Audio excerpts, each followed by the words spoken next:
Good morning and welcome to Political Voices on 92.5 Enugu's Dream FM. Political Voices is a session of comments, interviews and analyses of trending political stories as they affect and shape the world around you. Today is Thursday and it is the 20th day of August 2020. This morning our focus shifts to the battle of strongmen, traditional institutions and the state governments. We will be having a discussion on that. We'll look at the concerns and the possible way forward. But before we get into all that, we have a few matters arising from the political space. We'll start by telling you that the Federal Executive Council (FEC) has approved the completion of the Federal Secretariat project started in 2011 in 5 states. The projects are in Anambra, Bayelsa, Nasarawa, Osun, and Zamfara states. The council approved 3.975 billion naira as a variation for the completion of the projects which were assigned since 2011. Speaking with State House correspondents at the end of the FEC meeting presided by President Muhammadu Buhari, the Minister of Works, Babatunde Fashola, said the ministry applied to the council to revise the costs of the materials for projects as the costs since 2011 have changed significantly.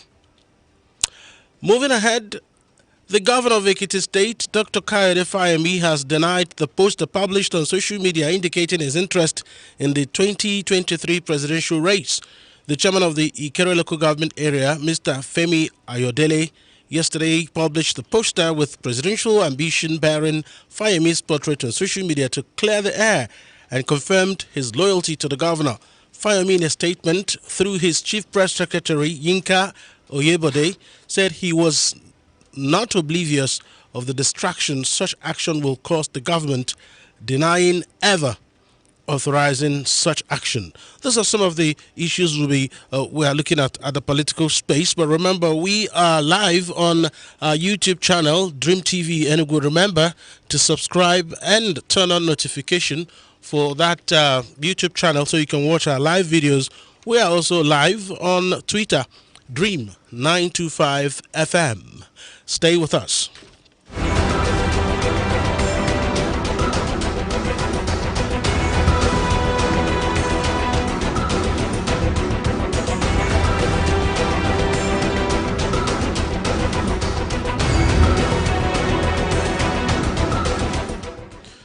In most African countries, constitutionally established authorities exercise the power of government alongside traditional authorities. Executive, legislative, and judicial functions are generally attributed by most modern African constitutions to presidents and prime ministers, parliaments, and modern judiciaries. However, almost invariably the same functions, whether or not formally defined and characterized in the same terms or exercised in the same manner, are also performed by traditional institutions and their leaders. Chiefs administer land and people, contribute to the creation of rules that regulate the lives of those under their jurisdiction, and are called on to solve disputes among their subjects. The relationship between traditional leadership and inherited Western-style governance institution often generates tensions. In most parts of Nigeria and the southeast in particular, traditional rulers now get certification from their state governments, and now they are, unquote, remote controlled by the government at a point of determining whether they should take a trip or not, on the other hand. And there is also the influence of strongmen who in the Igbo parlance may be referred to as Otoyana Siuna Abiala. How is this rather awkward trado-political triangle affecting governance and development in the southeast? That's our focus this morning on Political Voices. The effects of strongmen, traditional institutions, and the state government. That's the triangle we're looking at this morning. I'm joined on the program by Mr. Larry Oguego. He is the coordinator of Human Rights Volunteer Corps. Good morning to you and good to see you again, Mr. Larry. Good morning. It's my pleasure to be here. It's been quite a while. You're welcome. Yeah, thank you very much. And Mr. Ebubeago Kafo makes a return less than 48 hours after his last outing. Mr. Ebubeago Kafo, State Coordinator, APC National Coalition for Peace and Mobilization. Thank you for joining us this morning. Thank you, Alex. Good morning, and thank you for having me. And also, thanks. Good morning to your entire crew, and good morning to Larry Ogwego. Larry, Alex, this morning has been looking highly refreshed, more handsome than before, and I don't know whether COVID-19 is responsible for this weight that Larry has just added. Yes, COVID-19 improved my lot instead of... Yes. All right. I'll start by asking you... And I want to say good morning to Ichie Obiaze. Good morning to you there in Anambra State. He's a very good listener to Dream FM and has been following on our political voices every time, has been very, very, very active and commenting through social medias. And good morning, Ichie. All right, thank you. I'll start with you, matter of fact, Mr. Bubago Kafo. You've been following recent events in the Southeast. We are particular about the Southeast because that is where we are. The ice is closer to the nose. And you've seen that here, the traditional rulers need certification from government to function formally as traditional rulers. Do you have a problem with that setup? Or has it always been like that? And how did we come to this point? Thank you very much, Alex. Let us go back to history that before now, it is the advent of the colonial master that brought in what we now call the warrant chiefs. Ordinarily, chief is not Igbo land. Before now, all we have in our local parlance is Ichie, Eze, Ubi. These are the things we have in our Igbo parlance. But when these colonial masters came, they began to recognize those who will obey their system and those who will help them to move into our nations and destroy our cultural and traditional history. Ordinarily, before the advent of the colonial master, we have so many. We have Obi, we have Ndichie here and there. They came. Anybody they see in a town that looks to be powerful economically and militarily, they recognize the person as a warrant chief. And from that warrant chief, it began to manifest to Igwe. Igwe became so recently pronounced after the Civil War. But before now, and this has helped the government to now move into communities. But even up to today, there is no hamlet, no family, no Umunna, where the government will come and say, this will be the chairman of Umunna. Nobody, nowhere you will say, the government don't recognize Ndichie. You can't say, government cannot give Ichie a certificate. No. It is the traditional ruler because it is a traditional something. But the invasion of the traditional institution has made governors to invade our natural, cultural, and historical heritage. And this has not been so well for the system. It has so badly affected the growth, the performance, the history, the psyche of our people. In that a community will say, we don't want this person because of his character, because of his antecedents, because he doesn't have the requisite pedigree to be a community leader.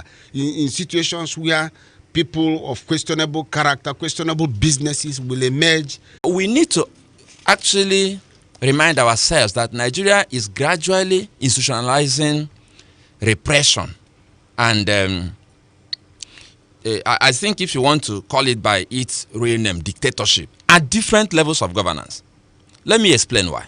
There are some things we are saying now that, people will laugh and say, no, it can't get to that. But at some point in South Africa, for you to move from one part of a city to another, you needed a pass. So let me say it in a way we'll understand. So you want to move from New Haven to Abapanike, you needed a visa, a pass. For you to move for those of us, for instance, at Onitsha, for you to move from Omaba to Fege, you needed a pass. Now, it sounds crazy. It's not the kind of thing a human being should conceive. But it happened in South Africa for several decades. And it became normal until people like Mahatma Gandhi said, this doesn't make sense, and asked all the Indians to burn their passes. And that started the movement that started protesting against using pass to move from one basic community to another.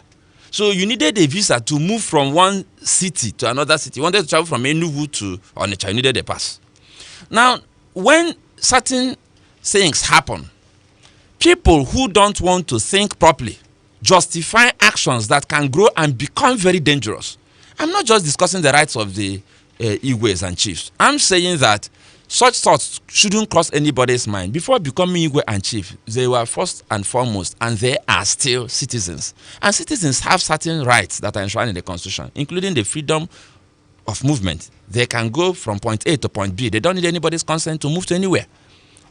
And they don't need anybody's consent to actually visit another person, whoever the person may be, or even say their opinion or mind about any situation. They have not only the freedom to move, they have also the freedom of thought, conscience, and religion. They have freedom to share ideas and opinions. These are all enshrined rights. That is, they are not only rights, they are fundamental to the extent that they are written in the Constitution.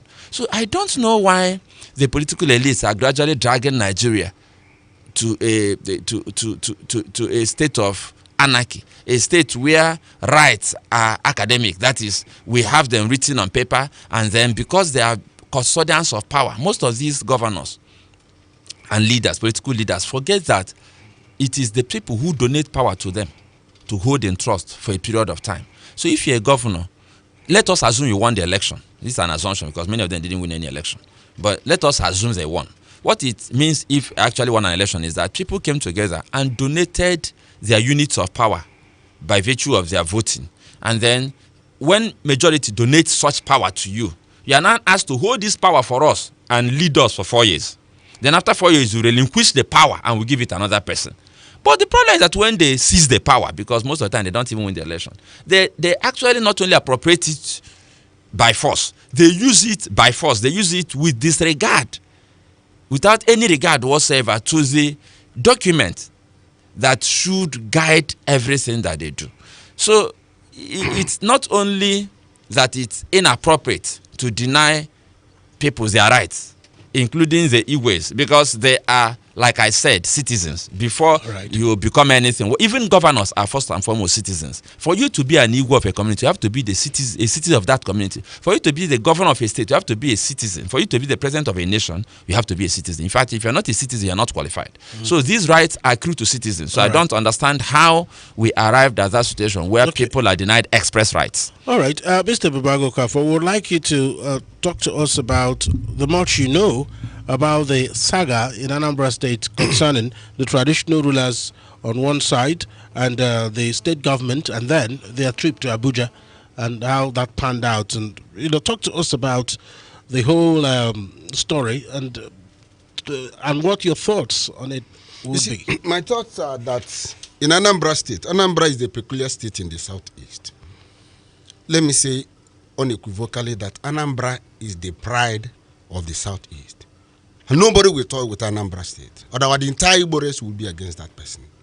So and I want to state unequivocally that the traditional rulers in Anambra State are not under detention.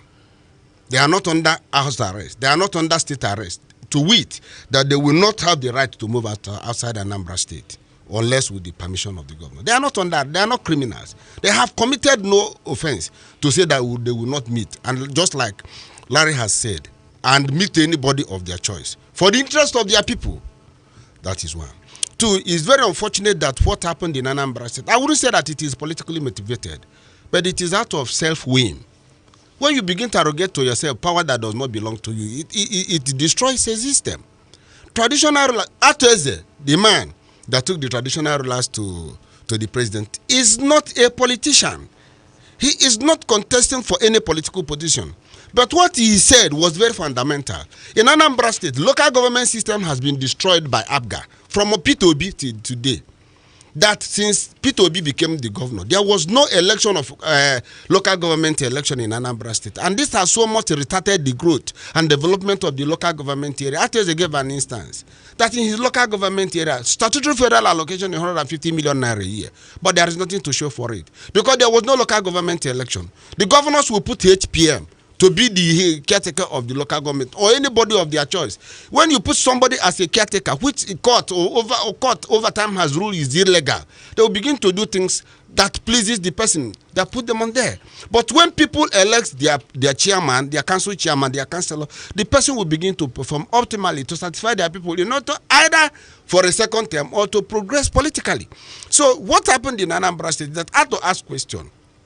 There is the national law that local government funds should be going to local government. And to say local government in Anambra State, where are their funds? That is one. Then out again, in his flamboyant manner, a lot of political things have been going on in Nigeria. Ato decided to visit the president because he's a man of show with some traditional rulers. And traditional rulers volunteer to follow him. Please, just like if you are going to friends visit, or if I want to go to Ogwego and say, please, Okodogu, please, Austin Okore, come and lead me. We want to go to Alaris, please. I'm telling you, when we are visiting Ipito Rift and we are bragging that we are from Enugu, men of Enugu are coming. So I wanted to show that the traditional laws of Anambra are coming to the presidency, and the governor suspended them, just like that. Doesn't work. Because why was it so? Let me recall that in Anambra State, when Anambra State was in 1982 or 83, I was still a small boy. One of the largest traditional laws in Anambra State was suspended, Igu Menyora, because of political thinking of the then government of Jim Wobudo, because he felt that Umenyora is supportive of NPN. Why should you suspend such a man? The pride of the East. Look at Rochas Okorocha, suspended Charles Ilomwanya, the chairman of Imo State Traditional Rulers Council. For what? Why should it be so? And so on and so forth. So in Anambra State, and it went to bring Anambra State and the entire Igbo race to mess. It suspended 12 traditional rulers. And reactionarily, the traditional rulers purported to have said that they are suspending the Abogidi, Ubioncha. How do you see that? How can that be? Because of a governor that is not looking for second tenure, a governor that is not sure of Abga winning Anambra State again. Why should it be so? Okay, look at the case of. Let me show you. I want to reveal some certain things to you, Alex. In Ichida, in Alo, for instance, Ngige is from Alo, with other prominent people. Then P2B is from Agolo. The tradition of Alo is one of the most prominent communities in Anambra State and in the southeast. The same thing is the Rift. When you hear the music of People's Club, you begin to know communities that matters then. In 1973, 72, we are talking about men that have established themselves. We are talking about communities. But allow their traditional ruler demised. Allow say we want to select our traditional rulers. The government of Anambra State, with intent to spite on Ngige, decided to abuse the tradition and culture and norms of Alo. Alo had their regent. Ichie Idie is the chairman of Ichie in council. But the government brought somebody who named himself. And they have brought crisis in Anambra State. So politically motivated appointment actions has been responsible for these things, and it has not been good for the Igbo race. It has not do well for our people. How do we say that Abogidi, 12 traditional rulers suspended? All right, and but Mr. some people are saying that these traditional rulers are miraculous traditional rulers. Mr. Bibago, yes. You hold that thought because we have on the line the Commissioner for Information, Anambra State, Sidon Adenoba. Good morning to you, Honorable Commissioner, and welcome to Political Voices. Hello, good morning. I'm sure you've been listening to the discussion so far. The recent events in your state is making us look for clarity, especially on the position of the state government regarding the suspension of the traditional rulers, 12 of them. So talk to us exactly what the position of government on that matter is and what prompted the suspension of those traditional rulers. To be very honest with you, we did not consider the suspension of the traditional rulers. And you see that should excite public interest for more than 1 week. It's rather trivial. It's what I call it, truthful. Let me ask this question. I will tell you something very simply and in an honest manner. the state government acted purely in line with the recommendation of the Anambra State Traditional Rulers Council. When members and their officials of the council got reports that some people in Abuja to see the president, they were surprised, surprised, because these people are not even officials of the Traditional Rulers Council. They did not inform the leadership of the council. That was an act of gross indiscipline. Of course, they were analyzed to see videos, about 4 different videos of their colleagues going into some person in another state, collecting money and sharing the money like children, and worse, going to Abuja to the residence of a businessman. It's all about money, talking about money to give them.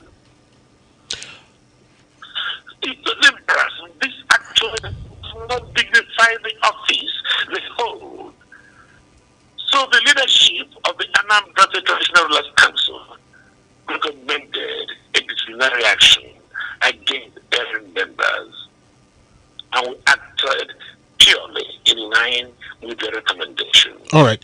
Honorable Commissioner, was there any particular offense that these traditional rulers committed by embarking on a visit, whether they are members of the executive of the Traditional Rulers Council or not? Are they not entitled to some form of their rights to movement and association?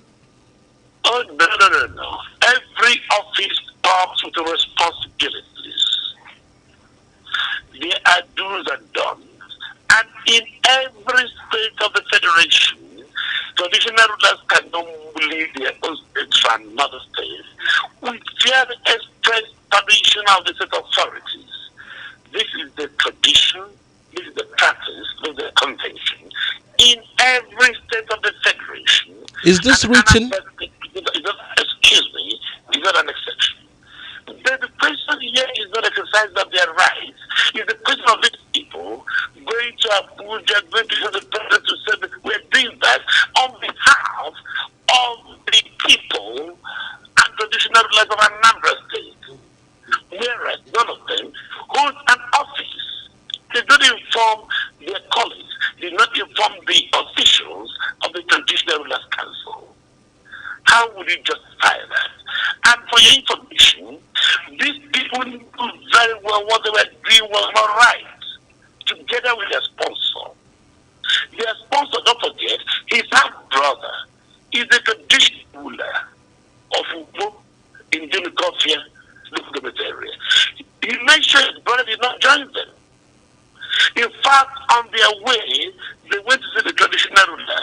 A change that was with him, which is captured in the video, which I'm sure you have seen. But they mentioned, but they did not go. And you call a spade. If I ask you the name of one person, just one of the two traditional rulers, you cannot do that. You cannot name them because these are not the traditional rulers that make Anambra the tick. We have highly respected people, former bank executives, former corporate executives, former professors who are today traditional rulers. One of the foremost communication professors whose book I'm sure you've read, Professor Nora Wuneli, is a traditional ruler. They were in among these 12 persons. Professor Lazzy Bueme from Moko, the immediate younger brother of the former vice president, Dr. Lazzy Bueme, is a traditional ruler of his community, highly educated, and indeed is a laureate of Nigeria's highest honor for intellectual and artistic achievements. You wouldn't see him there. You haven't seen those people someone has appropriately the